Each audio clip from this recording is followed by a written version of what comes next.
তো স্বামী স্ত্রী উভয়ের ক্ষেত্রে একই কথা প্রযোজ্য। ঝগড়া যখন করতে মন চায়, মেজাজ যখন গরম হয়, তখন না করে একটু পরে করেন। আমি সৌদি আরবে প্রবাসে যখন ছিলাম, আমি দেখেছি অনেক বাংলাদেশি ভাইয়েরা, তখন নেটের এত বেশি প্রচলন ছিল না, তারা মোবাইলে একটার পর একটা কার্ড রিচার্জ করতো 50 রিয়াল 100 রিয়াল দিয়া। কেন? শুধুমাত্র বউয়ের সাথে ঝগড়া করার জন্য। কিসের জন্য? কারণ কথা বলতেছে, মনে করেন কোন একটা বিষয় নিয়ে তুমুল বিশ্বযুদ্ধ বেঁধে গেছে দুজনের, এখন এই পাশ থেকে ওই পাশ থেকে কথা চালাচালি, ঝগড়াঝাটি চলতেছে, চিল্লানি চেঁচামেচি, হঠাৎ করে লাইন কেটে গেছে, ব্যালেন্স শেষ, দৌড় দিয়ে চলে গেছে দোকানে, এই তাড়াতাড়ি একটা কার্ড দেন ভাই, তাড়াতাড়ি রিচার্জ করতেছে। কেন? তাকে এখন কি করতে হবে?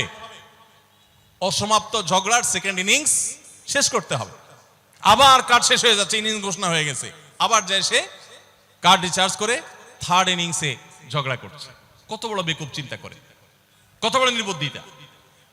এই ঝগড়াটা স্বামী স্ত্রী যদি দুই জায়গায় থাকেন, ফোনে যদি ঝগড়া হয়, আমি বুদ্ধি দেই যে ফোনটা যখনই দেখলেন যে ঝগড়া শুরু হয়ে গেছে, তখন সাথে সাথে মোবাইলটা অফ করে ফেলান। অফ করে 3 দিন মাত্র রাখেন, অন্য একটা নাম্বার বাটন ফোন দিয়ে আপাতত অফিসের কাজ কাম ছাড়েন, আর বউয়ের সাথে যোগাযোগের নাম্বারটা 3 দিনের জন্য বন্ধ রাখেন। 3 দিন পরে মোবাইলটা আস্তে করে ওপেন করেন। এবার নিয়তি করেন যে ঝগড়া এটাই হবে, বউরে বলবেন দেখো তোমার সাথে ঝগড়া এখানে এই পর্যন্ত থামতেছে, আমরা এখান থেকে আবার শুরু করবো ইনশাল্লাহ 3 দিন পর। 3 দিনের বিরতি দিচ্ছি, যুদ্ধবিরতি।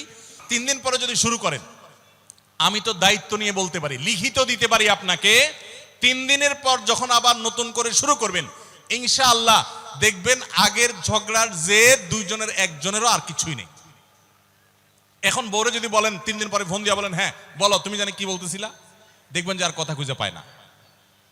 আর আপনিও যদি বলেন যে হ্যাঁ আমি জানি কি বলতেছিলাম, দেখবেন এখন ঝগড়া করে জুত পাবেন না, গিয়ার একেবারে নরমালে চলে আসছে। এই জন্য ভাইরা, রাগ যখন হয় ওই টাইমটাতে ঝগড়াঝাটি করতে হয় না। তাহলে সেক্ষেত্রে দাম্পত্য জীবনে অশান্তি থেকে অনেকখানি বাঁচা যায়। যে ঠিক আছে আমরা ঝগড়া করব, এই বিষয়ে আমরা এখন কথা বলবো না, কালকে কথা বলবো, একটু অপেক্ষা করেন, উভয়ের জন্য সেখানে কল্যাণ থাকবে।